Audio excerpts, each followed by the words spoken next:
Alright, Barakatha Yahweh, Barakatha Yahushai, Call Halayim La Yahweh Bashim Yahushai, Call Halayim La Yahweh Bashim Yahushai, Barakatham Alahayanawa Yahweh Bashim Yahushai, Shalawam Mabarakim, Labakar Shiasha Allah, Washin Nikabah, Gawala Wakwab, Zakwanim Nawa, Waha Shalayakim Nawa, Shayasha Allah, Ba'ai. Alright, giving all praise to the Most High Yahweh, in the name of His Son Yahweh Shai. Peace and blessings be upon the elected Israel out there that tune into these videos. Majority of my videos pertain to the Hebrew, which I'm about to go into now. Double honors to our elders and apostles of a great, known as Great Millstone in these times, soon to just be revealed as the true men of the Lord. All right, of a great, known as great. Okay, calm, it's working. So yeah, so the title should say more proof. All right, seems like every once, you know what? I've been doing these more proof videos for a while because more proof is always coming out. More proof is coming out that this is our language, this belongs to us, that's what the ancient characters are supposed to look like. And I'm going to bring out this article and go into these scriptures. Okay? All right, so I'm just going to start here in Deuteronomy, and Lord willing, this is edifying unto the elect of Yasharallah. All right, so I'm going to start here with the curses. This is a curse that was placed upon the nation of Israel in Deuteronomy 28 and 52. All right, it says, "And he shall besiege thee in all thy gates, until thy high and fenced walls come down, wherein thou trustest, throughout all thy land. And he shall besiege thee in all thy gates, throughout all the land which the Lord thy power hath given thee." Talking about the land of Israel, all right? All the lots where all the tribes dwelt. All right, these curses fell upon all those lots that were given lots under the hands of Joshua and Caleb and the spies from each tribe, all right, to spy out the land to see where they're going to be. The Lord said he was going to besiege us in all those gates, all right, in all those fence walls. It says, verse 53, "And thou shalt eat the fruit of thy own body." It's cannibalism, all right, meaning a famine, horrible times. "The flesh of thy sons and thy daughters, which the Lord thy power hath given thee." And that happened in the times of the kings. You read about the woman who met with the king, and they were going to exchange, they made a vow to exchange each other's offspring to eat them and boil them in a pot because of the siege, all right, the hard times and the famine that had struck the land. All right, it says, "Which the Lord thy power hath given thee in the siege, and in the straitness wherein thine enemy shall distress thee." All right. So the Lord told us that He was gonna send enemies after us, and they were gonna besiege us. All right.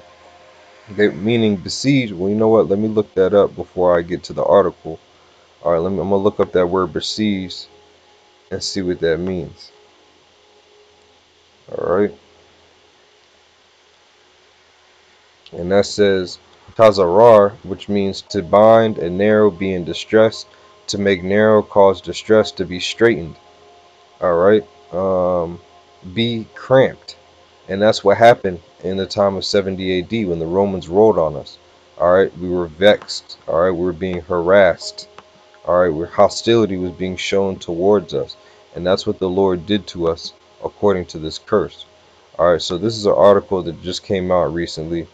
All right. And it says coins from revolt against Romans found near Temple Mount, all right, because you had some of our people who actually went and fought against the Romans, all right. They went to they tried to defend the land, all right. They tried to defend our land, but the curses were coming after them.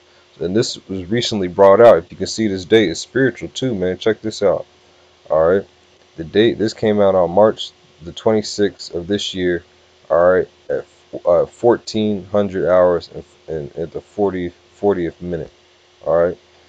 So it says archaeologists discovered dozens of quote unquote freedom coins from Jewish revolt against Rome in cave near Temple Mount. Right, because during that time, all right, according to what Yahushua told us was going to happen, or we were going to flee into the mountains. It was getting so bad in our land that we had to flee up into the hills, all right, and flee out of our land.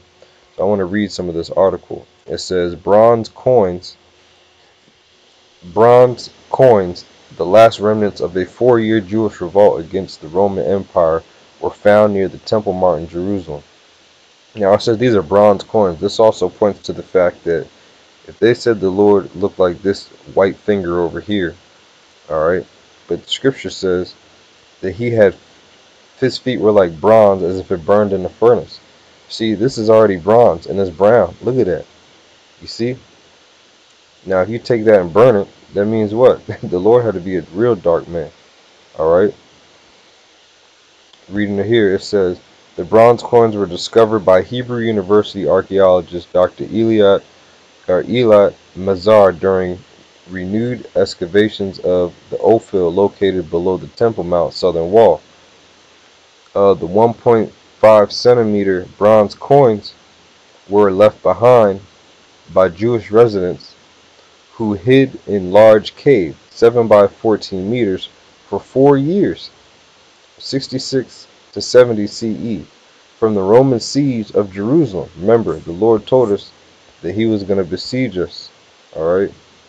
And he shall besiege thee in all thy gates. It says, up until the destruction of the second temple of the city. While several of the coins date to the early year of the revolt, the great majority are from its final year, otherwise known as year quote-unquote year 4, 69 to 70 CE. Significantly, during the final year, because there were a series of wars that went on, all right, and we lost that last one was the worst one in Masad. It says during the final year, the Hebrew inscription on the coins, which I'm going to get to and break it down, was changed from the freedom of Zion to for the redemption of Zion to Zion. And a shift reflects the changing mood of the rebels during this period, during this period of horror and famine. That's why the Lord, after he said he was going to besiege us in verse 53 here, it said that, all right, and thou shalt eat the fruit of thy own body. That's horrible, man. All right, why would you have to eat the fruit of your own body? It says the flesh of the sons and thy daughters, because of famine, obviously, a scarcity of supplies and food. It says a discovery like this, ancient coins bearing the words freedom and redemption, found right before the Jewish festival of the freedom, Passover, begins an incredibly moving, shared by Dr. Mazar. In addition to Hebrew inscription, the coins were decorated with Jewish symbols, such as the biblical plant spices palm, myrtle, citron, and willow, and a picture of the goblet that was used in temple service. Many broken pottery vessels, including jars and cooking pots, were also found in the cave. According to Mazar, it is remarkable that this cave was never discovered by subsequent residents of Jerusalem, nor used again after the Second Temple period. Right, because the Lord was preserving this, man. All this truth is coming out now. This is prophecy, man. This is at the Wadi Yahweh Shema Shai, man. This is boosting my faith, and I pray to Yahweh Shema Shai. This is boosting elect faith, man. That's gonna see this video. It says, as a result, the cave acts as a veritable time capsule of life in Jerusalem under the siege and during the 4-year revolt against the Roman Empire. The new finds all date back to the time of rebellion and were found in the Ophel cave directly above the Hasmonean period layer that was situated at the base of the cave. A more complete report of the findings will published in the 3rd volume of the Ophel excavations. The 2nd is being published this week. So they're going to be showing more of the pottery and stuff in the coming weeks of what was found there. It says, according to Mazar, the coins were well preserved, probably because they were in use for such a short time. Hey, the spirit of Yahweh Shema Shah preserved it, man. For us to see in these times, all right, to know that is the Hebrew, all right. A similar, or the LASHAWAN QADASHNAWA, our holy tongue, all right. A similar number of year 4 coins, quote unquote, were found near Robin's Ark near the western wall by Professor Benjamin such and such, grandfather. He conducted the Temple Mount excavations right after Israel's 6-day war on behalf of Hebrew University's Institute Archaeology. The Ophel excavations are situated with the walls around Jerusalem National Park, which is managed by the National Parks and Gardens Authority of Eastern Jerusalem Development Company. Funding was generously provided by the Herbert W. Armstrong College of Edmond, Oklahoma, whose students participate in the digs. So, alright, so you can go and look this up, you know. But what I'm going to do now is said that on these coins, it said year 4. Alright, now when you look at them, I want to actually pull this picture up I got here.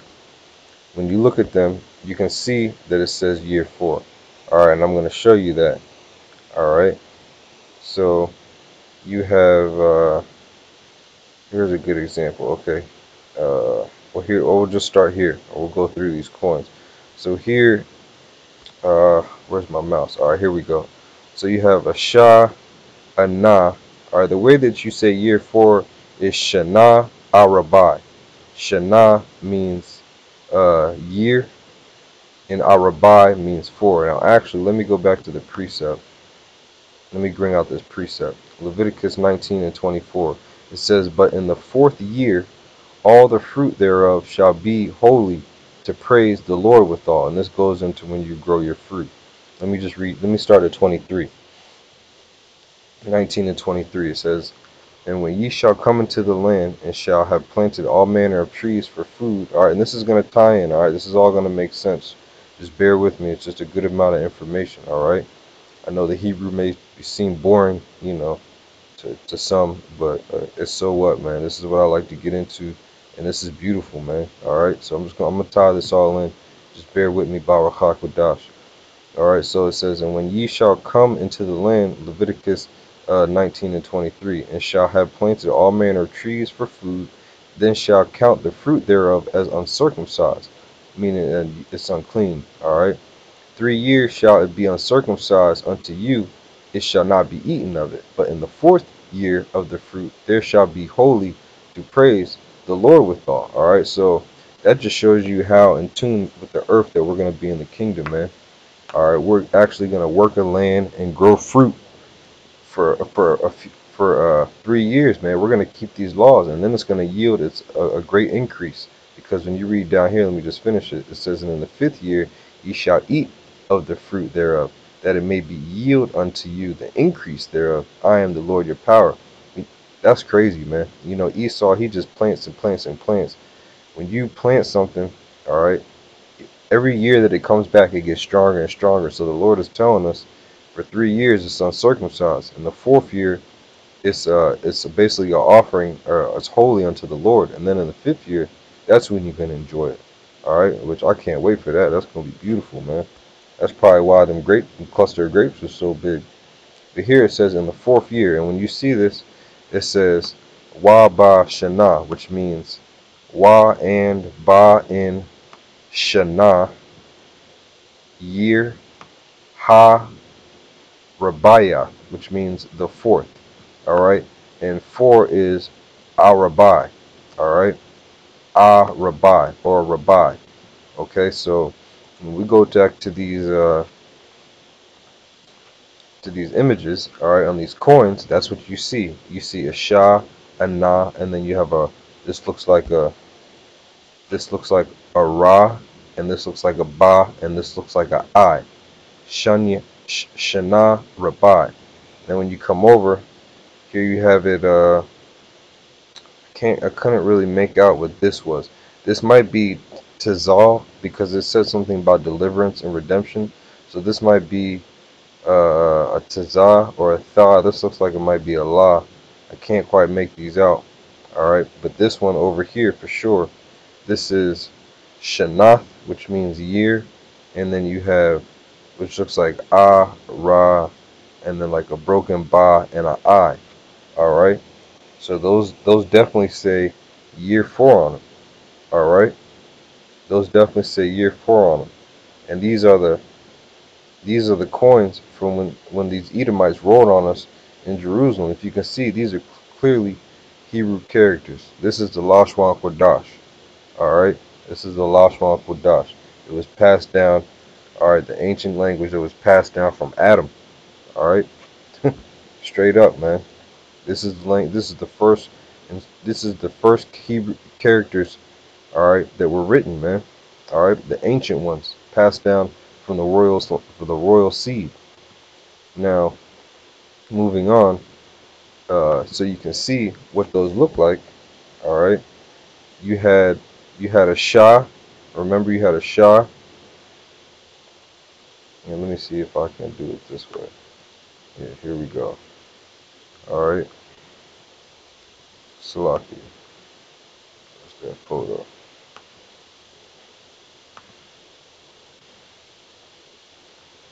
All right, so check this out. Here, over here, you have this Shah, right? Then over here, you have Shah, okay?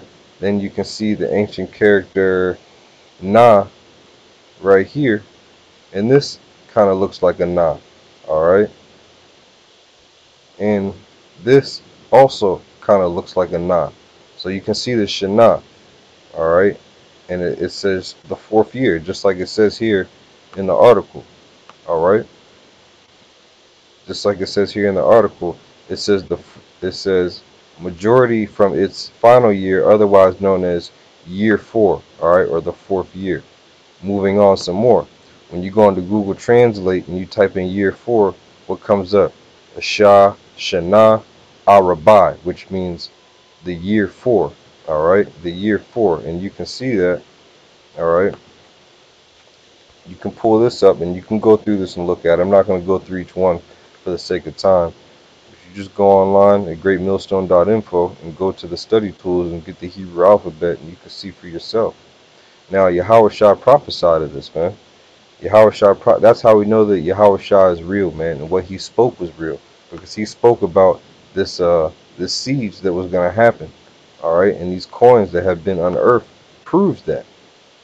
This is Luke, because here you have Moses prophesied it here, all right, spoke about our siege, all right, and Yahweh also spoke about it.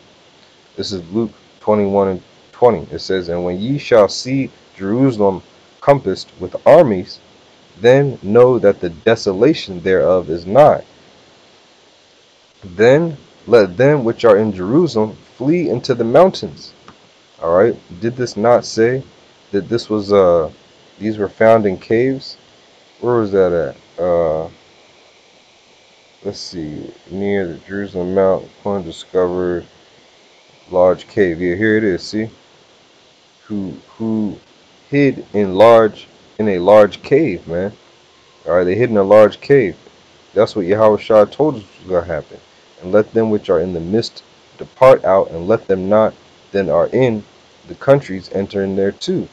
For these be the days of vengeance, that all things which are written may be fulfilled, because these things were prophesied in the book of Daniel and in the book of Moses. I just read the one in the law of Moses, man. All right, because Moses was indeed a prophet, and there was prophecy, all right, in his laws, man. Whether people want to believe it or not, okay. That's why this next scripture says this: "But woe unto them that are with child, and to them that give suck in those days. For there shall be great distress in the land, and wrath upon this people." All right. That's why in this article it said, all right, during this period of horror and famine, all right, that's what was going on. We were our people. They were. It was getting so bad that they were eating their own children, man. All right. It, Esau cut off the supplies. It was basically martial law. No food was coming in. No food was going out. No commerce. All right, he had complete control over it, and that was the beginning of the Lord of stripping our heritage from us. And he started off by doing it by what? Taking our land from us. Eventually, he took our language from us, because at first we didn't understand what this was. All right, we didn't understand what this was at all. All right, but now we know. We know that this belongs to us. This is LASHAWAN QADASHNAWA. This is our holy tongue. All right. Now, moving on, I'm going to read this in Jeremiah about this prophecy. All right, because this is the prophecy, but now it's coming back. All right, we're getting everything back. including our language. Jeremiah 17:4. And thou even thyself shalt discontinue from thy heritage that I gave thee. Alright, and part of a heritage is a language. Alright, part of the customs was keeping writing things down, pictures, inscriptions, coins, having money, writing on that money, the language of your country, your men, your kinfolk. All right, mashapaka, which means family. And I will cause thee to serve thine enemies in a land which thou knowest not, for ye have kindled a fire in mine anger, which shall burn forever. All right, and that's when we got kicked out of the land. All right, this is what it looked like when we got dispersed. All right, back in 70 A.D.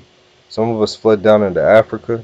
All right, some of us went further north. It's not on here, but went up into Europe. All right, and that was in 70 A.D. And 70 A.D. is when that dispersion came.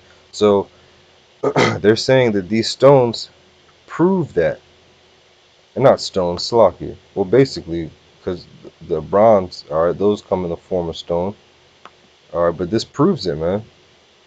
Because the stones, I keep saying stone, the coins say the fourth year on them. When you look at them, they say Shana Arabai, which means year 4.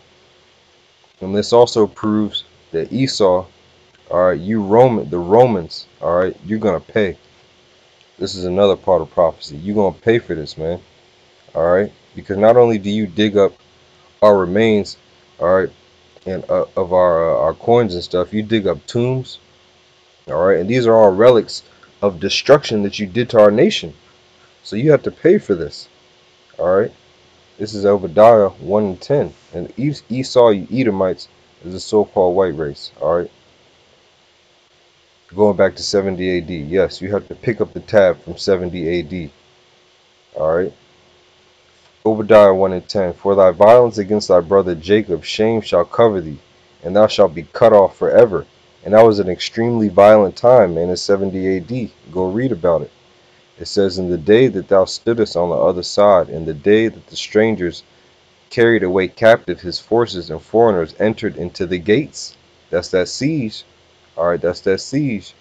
And cast lots upon Jerusalem. Even thou was one of them. Right. He was up in the mixed. Esau likes to hire mercenaries, but that doesn't mean he's exempt just because he got somebody else doing the dirty work. You're still just as guilty. All right. It says, but thou shouldest not have looked on the day of thy brother in the day that he became a stranger. How did he become a stranger? By getting dispersed, by getting kicked out of the land. All right, which is also part of the curses. Neither shouldest thou have rejoiced over the children of Jehoiada in the day of their destruction. Neither shouldest thou have spoken proudly in the day of his distress. And now they are speaking proudly. It's speaking of how they found the relics and this belongs to them, and they finally found their ancestors' history and antiques. Man, this stuff belongs to us. They're looking at it in awe, but really they're commemorating the destruction of us, man. What belongs to us. Okay? LASHAWAN QADASHNAWA. This is our language. Those are our coins. Alright? Commemorating us trying to get delivered from the hands of them. Thou shouldest not have entered into the gate of my people in the day of their calamity. Yea, thou shouldest not have looked on their affliction in the day of their calamity, nor have laid hands on their substance in the day of their calamity. And guess what? We are in the days of our calamity right now. He still has his hands on our substance, man. Neither shouldest thou have stood in the crossway to cut off those of his that did escape. Neither shouldest thou have delivered up those of his that did remain in the day of his distress. Hey, we just spoke about that too when Yahweh Shai just told us about that siege, man, about what's going to happen. And it's going to happen again. All right, history is about to repeat itself again.